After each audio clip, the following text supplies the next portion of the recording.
I need to tell you something, and I need you to really hear me. That thing you're chasing, the money, the promotion, the house, the body, the respect, whatever it is that you think is going to finally make your life work, it's not going to give you what you think it will. I'm William, 77 years old, and I spent 50 years of my life running after things that were never going to fill the hole I was trying to fill. 50 years. That's a long time to be chasing the wrong thing. So sit with me for a few minutes, because what took me half a century to figure out, I'm going to try to give to you right now. And maybe, just maybe, you won't waste as much time as I did. We all do this thing. We all say, I'll be happy when I get the promotion. I'll be happy when I pay off the house. I'll be happy when I retire. I'll be happy when people finally respect me. I said that my whole life. My whole damn life. And you know what? I got the promotion. I paid off the house. I retired. People respect me, I think. I don't know. At 77, you stop keeping track. But here's what nobody tells you. When you get the thing, there's always another thing. Always. The finish line moves. You think you're almost there, and then you look up and it's further away than when you started. I spent 50 years running toward a finish line that didn't exist. Let me tell you something about myself that I'm not proud of. I grew up poor. Not starving poor, but poor enough to know it. My father worked at a factory his whole life. Came home tired every night, hands all beat up, and people still looked at him like he was nothing, like he didn't matter. I watched that. I was maybe 10, 11 years old, and I watched how people treated my father, and something in me said that's not going to be me. I'm going to be somebody. I'm going to make people respect me. So that's what I did. I worked. Lord, I worked 60, 70 hours a week sometimes. Missed my kids growing up. Missed dinners. Missed baseball games. Missed everything. But I was building something. I was becoming somebody. By 52, I was a vice president, corner office. People called me sir. My name was on the door. And you know what? I felt nothing. I mean, not nothing. I felt I don't know how to describe it. Empty. I guess like I climbed all the way up this mountain, and when I got to the top, there was nothing there. Just another mountain. I remember sitting in that corner office, door closed, looking out the window, thinking, this is it. This is what I gave up everything for. Took me another 20 years to understand what happened. 20 years. I'm a slow learner, I guess. Here's what I finally figured out. I wasn't chasing money. I wasn't chasing titles. I wasn't even chasing respect. Not really. I was chasing a feeling.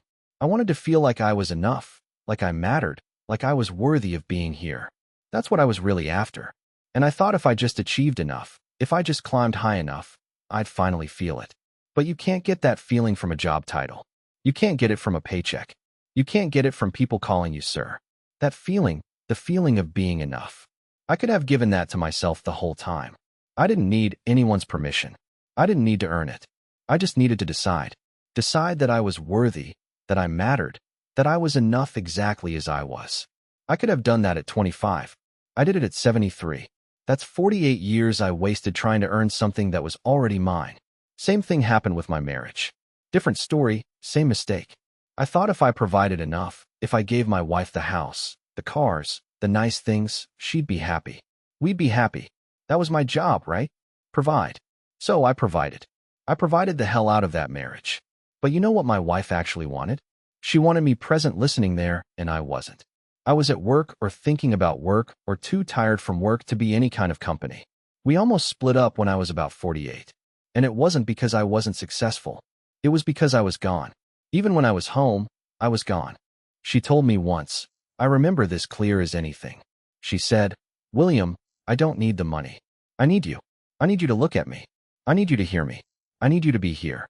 And I didn't understand. I thought I was being here. I was paying the bills, wasn't I? I was keeping a roof over our heads. Took me a long time to understand the difference between providing for someone and being present with someone. They're not the same thing. Not even close. I'm 77 now. Most of my friends are around my age. Some older, some younger. A few of them are gone already. And I've noticed something interesting. The ones who are miserable, they're still chasing, still comparing, still keeping score. I got a friend. He's 84 years old, and he's still mad that his neighbor has a nicer car. 84. Still looking over the fence. Still measuring himself against other people, and he's miserable. Absolutely miserable. I got another friend. She's 79, and all she talks about is what she doesn't have. Her knees hurt. Her kids don't call enough. Her pension isn't big enough. Everything is a complaint. Everything is a problem. She's been unhappy as long as I've known her. And she's going to be unhappy until the day she dies because she's still waiting for something outside of her to change so she can finally be okay. But then I got other friends and these people. I don't know what it is exactly, but they got something, a lightness, a peace. They're not trying to prove anything to anyone. They're not keeping score. They're just here, present, curious about things, enjoying what's in front of them. My friend Earl, he's 86, and this man is the happiest person I know. He doesn't have much. Little apartment, fixed income, health isn't great, but he wakes up every morning grateful. He's always learning something new, reading something, asking questions about things. He told me once, he said, "William, I spent 60 years trying to be somebody. Now I'm just trying to be here, and it's so much better." That's the difference. It's not money. It's not health. It's not even family, though that helps. It's whether you've made peace with yourself, whether you've stopped chasing and started being. You want to know what real freedom feels like? I'll tell you what it feels like. It's not having a bunch of money. I got friends with money who are trapped in their own heads, worried about everything, can't enjoy anything. Real freedom is when the things that used to bother you don't bother you anymore. When someone says something nasty and it rolls off you like water. When you're not walking around needing everyone to like you. When you can look in the mirror, see a 77-year-old man looking back at you and say, "Yeah, that's me, and I'm okay with that." Real freedom is not needing anything outside of you to be okay inside of you. And that, my friend, that takes most people a lifetime to figure out. Some people never figure it out. They die still chasing, still waiting, still thinking happiness is around the next corner. Here's the trap, and I want you to really understand this. You think once you get the thing, you'll be satisfied. But you won't. There's always another thing. I paid off my house when I was 58. Thought I'd feel free. Thought I'd finally relax. You know what happened? I started worrying about the next thing. Retirement savings, healthcare costs. What if the market crashes? What if this? What if that? The fear didn't go away when my circumstances changed. The fear just found something new to attach itself to. And that's when I realized something important. The fear doesn't leave when your life gets better. The fear leaves when you change. When you decide you're not going to let it run your life anymore. When you decide that you're okay right now, today, regardless of what happens tomorrow. That's an inside job. No amount of money can do that for you. No achievement, no relationship. It's something you got to do yourself. Everything I thought I wanted, the title, the money, the house, the respect, I didn't actually want those things. I wanted to feel safe. I wanted to feel like I mattered. I wanted to feel loved. And I was looking for those feelings in all the wrong places.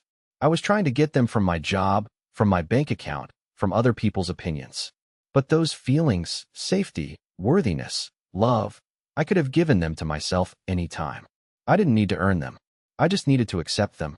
Accept that I was already safe, already worthy, already loved. That sounds simple. I know it does.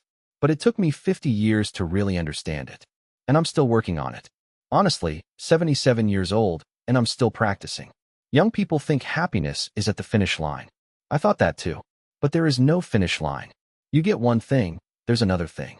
You solve one problem, another one shows up. That's just life. That's how it works. So if you're waiting until everything is perfect to be happy, you're going to wait forever because it's never going to be perfect. Something's always going to be wrong. Something's always going to be missing. The journey is the destination. I heard someone say that once and I didn't understand it. Now I do. This is it. Right here, right now. This is your life. Not when you get the promotion. Not when you meet the right person. Not when you pay off the debt. Now, if you can't find some peace on the way to where you're going, you're not going to find it when you get there either. I promise you that. I've been there. The arrival doesn't feel like you think it's going to feel. So, here's what I want you to take from all this. Stop waiting. Stop telling yourself, "I'll be happy when." That's a lie. I believed that lie for 50 years, and all it gave me was 50 years of postponed living. Whatever you think you need to be happy, you don't need it. What you need is to decide you're enough right now, today, with everything exactly as it is. You're enough. You hear me? You're already enough. You don't have to prove it. You don't have to earn it. You just have to accept it. I'm 77 years old. I've made a lot of mistakes. I've chased a lot of wrong things. I've wasted a lot of time. But the one thing I know for sure is this. Everything you're looking for is already inside you. You just got to stop running long enough to notice. If this meant something to you, share it with somebody who's grinding themselves into dust, chasing something that's never going to make them whole. And tell me in the comments, what's your I'll be happy when? What are you waiting for? What would change if you just decided you were enough right now? Subscribe if you want more of these conversations.